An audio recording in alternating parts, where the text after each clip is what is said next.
Hey, how's it going guys? My name is Eelwood and today we are looking at Seed Hunter, a brand new indie game just released on Steam, and to answer the ultimate question, is it worth your time? Also bear in mind guys, while I'm reviewing this game, it is in early access at the moment, so there will be further polishing here and there in the near future.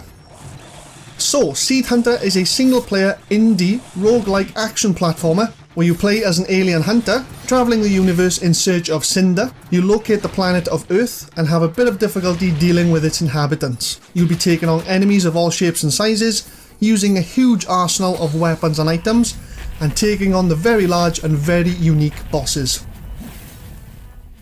So, aesthetically, the game appears to have a hand-drawn feel from the visual designs of everything in the game, but not quite anime and not quite Western designs. I'd say kind of in between Muramasa and Hollow Knight. I can't really put my finger on it though. Everything in the game is 2D of course, but with that brilliant shading, shadow and colour quality that fools you into thinking it's a 3D game.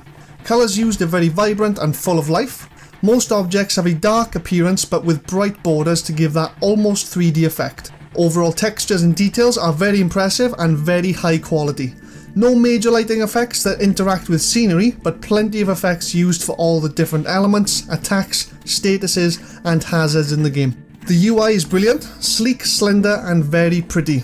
A few subtle effects included here and there, and the different weapon bars are a very nice and simple touch. Level layouts per stage are just right, never too large or too small. As you progress the game, of course, they become more difficult in the amount of enemies and hazards around, but never annoying or hard to navigate. The background graphics and general ground clutter are personally my favourite visual asset of Seed Hunter. The background must have at least 5 layers of graphics which give incredible graphical immersion to the player and really make you feel the areas you're traversing. This, coupled with the perfect amount of ground clutter, background effects and the constant dust-like effect throughout each area of the whole game, gives the game a very high visual quality that you never see in indie games. Character and enemy designs are incredible. Movement is extremely smooth and slick, and larger enemies have a good feeling of weight in the way that they move and attack the player. The only visual flaw in the whole game that I could see was certain movement frames of your character were weaker than I would have expected. All other frames are brilliant, especially all of the different attack animations for all the weapons you use. I'm just nitpicking a bit here because I said I literally cannot see any other visual flaw that I could think of. An absolute incredible job aesthetically speaking.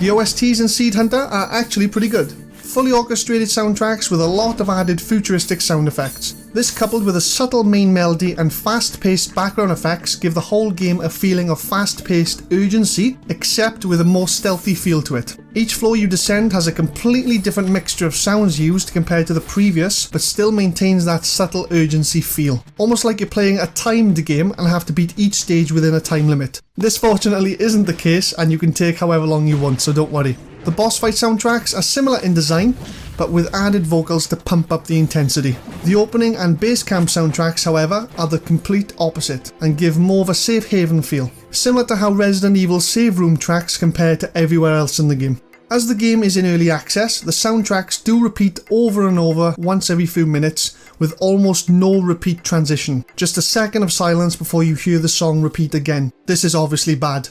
But due to the very high quality of everything else in the game, I can almost guarantee that this will be fixed in future, so it's all good.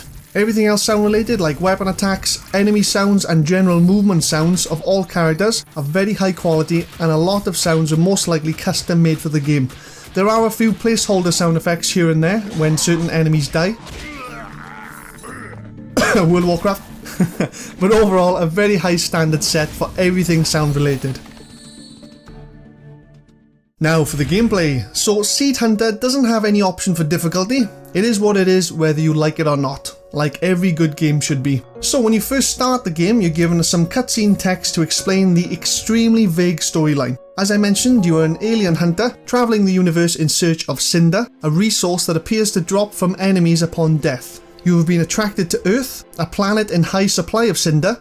You go there, kill things, and gather cinder in the form of small orbs that are dropped on the ground. There are a lot more things going on, of course, but that's pretty much it from a storyline perspective. But from what we are given, it would seem like we are the bad guy here, going to Earth and killing things for a resource that we can't generate through our own means. Naughty, naughty. So the point of Seed Hunter is to progress through multiple mini stages to eventually get to the boss at the end. Kill it, then descend to a lower floor and repeat. You do this until you get to the final boss and complete the game. A lot easier said than done, I can assure you. The overall gameplay does look and feel similar to Dead Cells, but think of Seed Hunter as the arcade Fatal Labyrinth version, in the sense that you turn the game on, get as far as you can, you will die, then you pretty much lose everything you've gained and start again. Well, not everything, but most things. So to explain in a bit more detail, you take on a mini stage that you must destroy all enemies in. Once done, you're given a power up to one of your 6 stats that I'm not going to lie, I honestly don't fully understand what they do. Then you leave the area, are brought to some kind of map screen, choose the next room to enter, then repeat. There are different types of rooms to choose from, like artifact rooms, battle rooms, shop rooms, and rest rooms. Artifact rooms are of highest priority, as you're able to get your hands on a random artifact, which gives a very powerful passive, like instant resurrect if you die, slow enemies on every hit, or guaranteed crit when hitting a burning enemy. While progressing as normal, eventually you get to a point where only the boss room is left. You take on the boss, defeat it, then descend onto the next floor. So while you're going about your room progression, you'll be picking up gold, cinder, these very rare pinkish stones, and the different weapons and item drops. Gold is spent in the shop rooms, cinder is spent on passive skills at the base camp, the pinkish stones I'll go into later, and of course the very important weapon and item drops. There are a huge amount of weapons and items in Seed Hunter, and it's this variation that makes the game what it is. An extremely versatile, varied, and always new gaming experience every time you play. When you start, you're given 2 random base weapons, but each enemy you kill and shop you buy from may have new weapons and items for you to use that really mix up the gameplay. Each weapon has a standard attack button that is often used to combo, and a cast button for a single ability specific to that weapon. So the golden blades, for example, have a shadow step ability, the thunder greatsword has an AoE lightning ability, and the red longsword has a heavy slash light combo Sephiroth slash ability, heavy attacks being the cast button for swords. This combined with items that can eat small enemies, set of blue piranha plants spitting fireballs, and a brain that fully heals you, just to name a small few, gives each time you play a completely different experience and provides incredible immersion to the player. The only problem is, all the currency resources that you've gathered at the bottom right of the screen will be lost if you die. Fortunately, if you find a room with your robot friend in, he will deposit these currencies and any seeds you find, which you can spend at the base camp later on. In your base camp, you can spend the cinder on passive abilities, use the seeds in a farming box to get items other than from drops or the shop, and to spend the pinkish stones I mentioned earlier. Now, the pinkish stones are by far the best item in the game. Once collected and you're back at your base camp, you can put a stone into this machine and it pops out a new randomly generated item, weapon or artifact. We'll take Excalibur for example. Now that weapon is unlocked and in the journal to be viewed, you can now get it as a possible drop while playing the game normally. How fucking cool is that? When you start a brand new game, you only have about 5 usable weapons, but as you start to collect and spend these pinkish stones and unlock more and more weapons, the game just gets better and better the more you play. What an insanely brilliant and creative idea for a game that you have to really appreciate. These stones, however, are pretty rare and I didn't see my first one until at least 1 hour into the game. But the happiness and satisfaction you feel from getting one is fucking brilliant. Character controls, other than the weapon abilities mentioned, include your basic platforming movements, jumping, dodging and airborne dodging.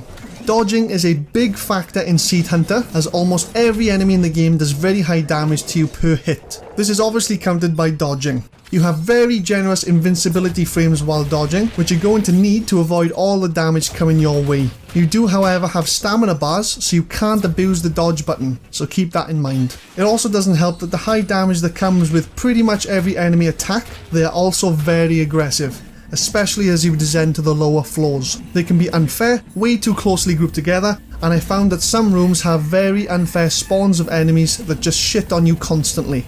This, combined with the fact that healing items are very rare in this game, makes the overall difficulty of Seed Hunter at least a high, medium to high at all times, which cannot be lowered. And personally, I fucking love it. What better way to get good at a game than to bust your balls constantly as you play. It took me about an hour to kill the first boss of the first floor when I started, and now I can comfortably get to floor 3 without too much trouble. It's all about that gaming experience.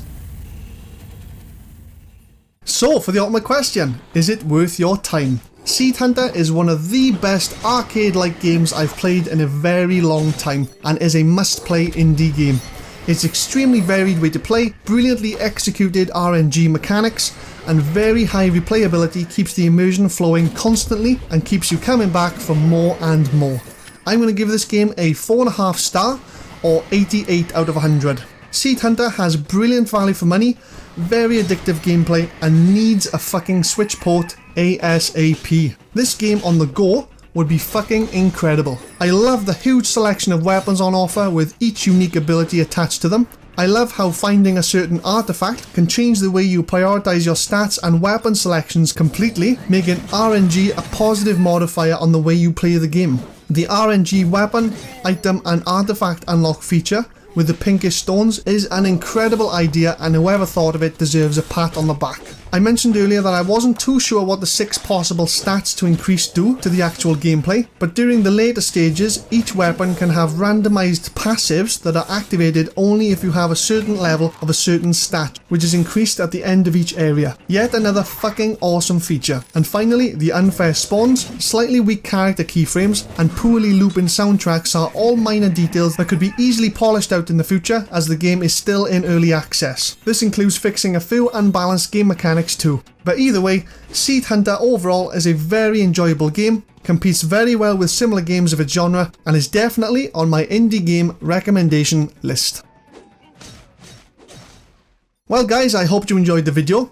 If you did, leave a like, subscribe if you want to see more games I'll be reviewing each week, and if you're on Twitter, don't forget to follow me on there as well. I don't post a lot at the moment, but when I get my own house and have a lot more freedom, I will be. But as always guys, all the best, take care.